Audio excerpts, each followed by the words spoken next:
Chào mừng quý vị trở lại với phần 2 của chương trình Thân khỏe tâm an cùng với bác sĩ Nguyễn Bảo Khanh và bác sĩ Po Hân là một bác sĩ chuyên khoa về bàn chân và chuyên khoa về tiểu đường, có văn phòng tại thành phố Santa Ana, đồng thời cũng là giáo sư tại City of Hope. Thì trong phần 1 của chương trình bác sĩ Po Hân đã trình bày, thì bây giờ bác sĩ Bảo Khanh sẽ dịch trở lại cái phần nội dung đó.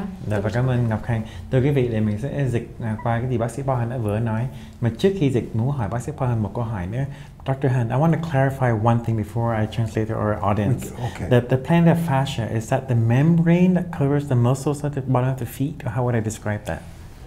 Plantar fascia is a fiber that is connected from the ball of the foot to the bottom of the heel bone. It's like a rubber band. It's a cushion.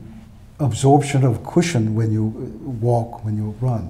The fascia is like a rubber band. It's a shock absorption material, the structure.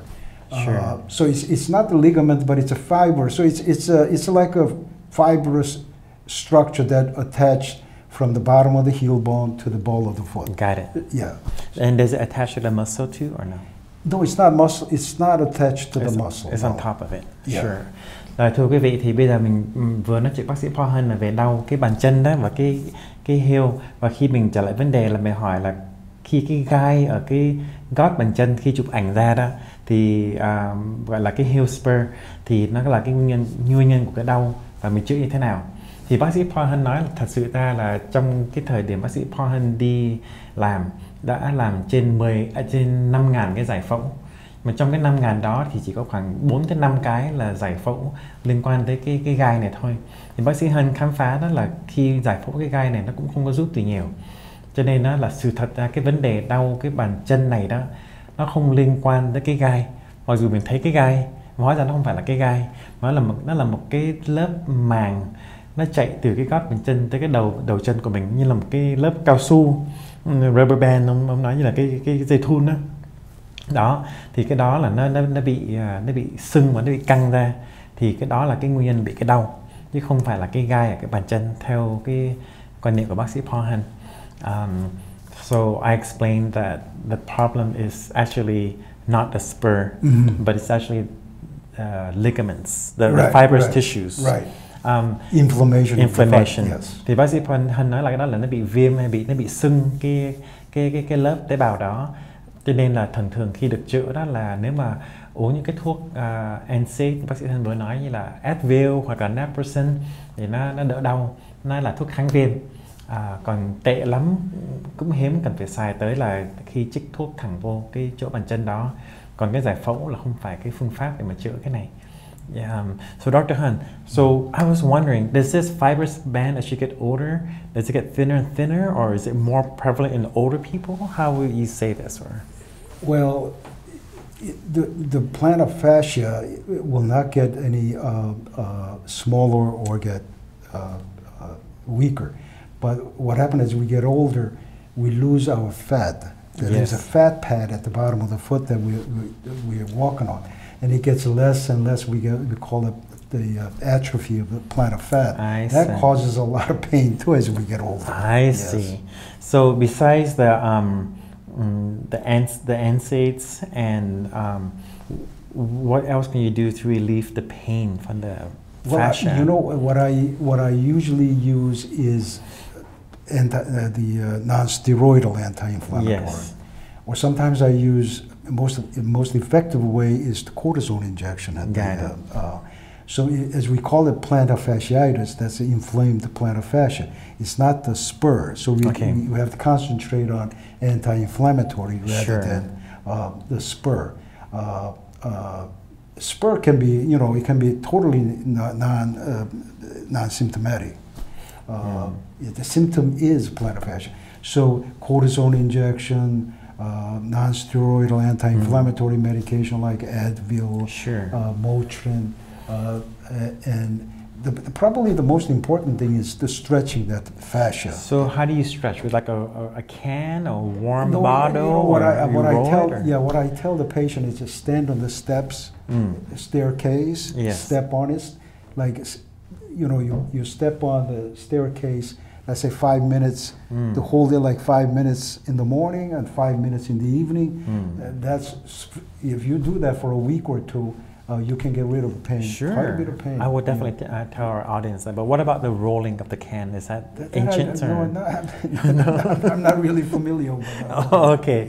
Thưa quý vị, bác sĩ Paul thì trở lại vấn đề mà đau cái bàn chân của mình á, thì nó gọi là plantar fasciitis, là nó bị sưng cái lớp mà tế bào ở cái dưới cái lòng bàn chân của mình. Thì hồi nãy đã nhắc qua là dùng những cái thuốc như là Advil hay là Naproxen, nó gọi là NSAID nói chung. Thì và như là khi mà nặng lắm thì chích cái cortisone vào. Nhưng mà trước khi dùng tới phương pháp đó thì bác sĩ Hân nói là cái cách để giải quyết cái này đó là mình nên giãn cái lòng bàn chân, mình giãn nó ra bằng cách là đứng ở cái chân thang hay là cái bậc thang đó, cái mình đứng nửa cái lòng bàn chân thôi, cái mình thả lỏng thì để nó giãn ra khoảng 5 phút mỗi ngày, thì khoảng trong một tuần đôi khi nó cũng hết rất là tốt. Nhưng mà có một cái mình không có thay đổi được, đó là khi mình lớn tuổi thì dưới cái lòng bàn chân mình có một cái lớp mỡ, fat đúng không? Mỡ hay là lớp mỡ hả? Thì khi mình lớn tuổi đó, cái fat đó nó teo đi, nó gọi là tiếng Mỹ gọi là atrophy, nó teo đi mất. Cho nên đó, thì khi mà cái lớp mỡ để nó bảo vệ cái lòng bàn chân như là cái bánh xe mà mới nó có cái độ êm, nó có độ ống nhún nó bị mất đi, thì chính là cái lý do đó mà cái lớp màng ở bàn chân mình nó bị căng nhiều hơn, nó bị đau đó. Còn nhắc qua cái phương pháp và cái đứng lên cái ống lon mà chà cái vào lòng bàn chân thì bác sĩ Hân bảo chắc có thể không có quen tới cái phương pháp đó. Yeah, so that's very interesting because I do get a lot of plantar fasciitis pain. That's probably the most common problem. Most common problem. Yeah. All right. And then another thing that I often get is patient have is a ingrown nail. So this is something that I want to touch upon.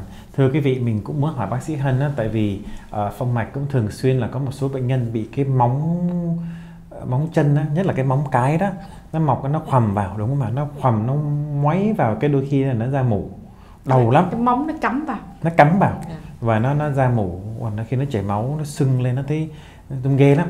Thì chắc quý vị nào thấy cái này cũng biết rồi. Thì mình sẽ hỏi bác sĩ Hân coi mình phải đối phó này bằng cách nào. Dr. Han. Yes. So I was saying, okay, go to the primary care doctor, and then the nail ingrown. Okay. It's swollen, it has pus, it's painful.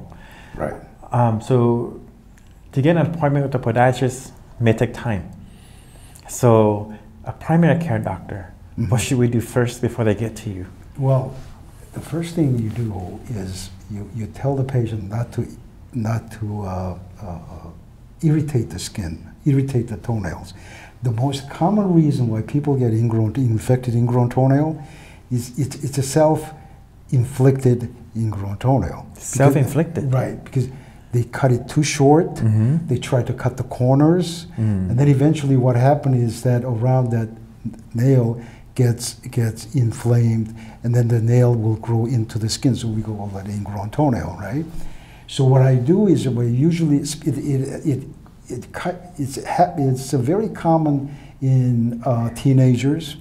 What I tell them is not to interfere with not to irritate the toenail, but you know, if they can soak their foot in warm water, maybe about 5 minutes a day, and I put them on antibiotics first. And usually, if you do that, usually you can actually get rid of the symptoms that way. Okay. If not, you have to cut the portion of the nail, and sometimes if it is a chronic problem, I usually use some chemical to remove the root of the nail. I see. So that portion of the nail will not ingrown again. I see. That's when sometimes if it is a chronic problem. If it is not chronic problem, just soaking it in warm water, maybe once or twice a day. I see. And antibiotics will take care of the problem. Yeah. I see. Just before I translate, do you see more in men or women, or about equally the same? Or? It's about the same. Got it. Yeah. Thưa quý vị, bác sĩ Hân nói là bây giờ khi mà mình bị cái trường hợp mà cái móng chân nó mọc vô, nó cắm một cái thịt, nó mọc vòng vô trong á, thì là phải làm gì trước khi gặp bác sĩ chuyên khoa. Thì bác sĩ Hân cũng nói là thật sự ra đó, cái móng chân mà nó bị mọc vô đó là không phải là cái đó là tự mình làm, tự mình tạo ra cái vấn đề này, chứ không phải là tự nhiên cái móng nó mọc quằm vào. Thì đa số quý vị mà ai mà cắt cái móng chân của mình ấy, thì đáng lẽ ra mình cắt nó vừa thôi, nó ngang chút xíu, mà thường người ta thích cắt nó tròn và nó thật là đẹp. Thì lúc mà mình làm như vậy đó, cái thịt, cái da của bên cạnh cái móng nó bị cấn vào, thì qua thời gian cái bắt đầu cái móng mình nó bị mọc quằm vào trong, nó bị kích thích luôn. Nó bị kích thích và nó mọc vòng vào trong thì bắt đầu là nó bị da mủ. Cho nên đó là bác sĩ Hân đầu tiên nói là mình phải ngăn ngừa trước. Mà nếu mà đã bị rồi đó thì mình nên ngâm nước ấm khoảng 5 phút hoặc hơn, và sẽ bắt đầu trụ sinh uống trước để coi thế nào. Thì đôi khi khoảng trong vài hôm cũng có thể tự động nó hết. Nhưng mà nếu mà không á, mình phải cắt đi cái phần móng đó. So do you still have to cut it or no? Before acute, not chronic. If it is acute, no. It's better not to touch it. Just take antibiotics and soak it in warm water. Sure. But we have to cut it anyway or no? Eventually, if that doesn't take care of the problem, the soaking in antibiotics, I usually try to cut it under local anesthesia. I see. Thì bác sĩ Hân nói là nếu mà khi đó mình ngâm chân cho nó ấm và dùng trụ sinh thì đôi khi có thể là nó hết. Nhưng mà nếu mà không thì bắt buộc cũng phải cắt một cái phần mỏng của cái móng nó ra. Nhưng mà có một số quý vị là bị thường xuyên hay bị vấn đề này thì thường là phải cắt hẳn cái khúc đó đi, và có một cái thuốc đặc biệt để vô cái chân của cái móng để nó hủy đi, để nó không ra cái móng mới nữa. Đó là cái cách giải quyết cho những người thường xuyên bị. I think we run out of time. Okay. So Dr. Paul, do you want to like do the conclusion for the community? You know, maybe next time I'll bring the cavalier or something like a visual thing to explain better. So if I knew that, I would have brought the visual stuff. Got it. Kính thưa quý vị, bác sĩ Paul Hân có nói rằng là rất là tiếc là nếu mà lần sau mà bác sĩ có thể tham dự chương trình với Thân Khỏe Tâm An thì bác sĩ sẽ mang những cái bộ dụng cụ cũng như là đem nhiều thêm cái tài liệu để mà có thể cho quý vị thấy được thực tế là cái hình nó là như vậy, mình sẽ nên làm như vậy. And say something to the community to say goodbye, Dr. Paul Hân. Yeah, thank you very much for inviting me, and I had a wonderful time getting involved with the Vietnamese community, and hope to see you. Em mời bác sĩ Bảo Khanh thông dịch và kết thúc chương trình. Also, can you give us do you have the address for the office in Santa Ana? Just phone number. Phone number. Yeah. Oh yeah, it's a 714-850-1300. Okay. But we don't have anybody who speak Vietnamese. Oh, I see. Kính thưa quý vị, không có sao, thì nếu mà trong trường hợp quý vị cần đến khám ở văn phòng của bác sĩ Paul Hân thì gọi cho Ngọc Khanh ở số là 714-724-2534. Ngọc Khanh xin nhắc lại là 714-724-2534, và bác sĩ Bảo Khanh có thể nhắc lại số điện thoại của văn phòng bác sĩ Bảo Khanh. Vâng, số điện thoại phòng mạch là 714-467-4330. Xin cảm ơn quý vị đã theo dõi chương trình và hy vọng được gặp lại quý vị trong những chương trình lần sau.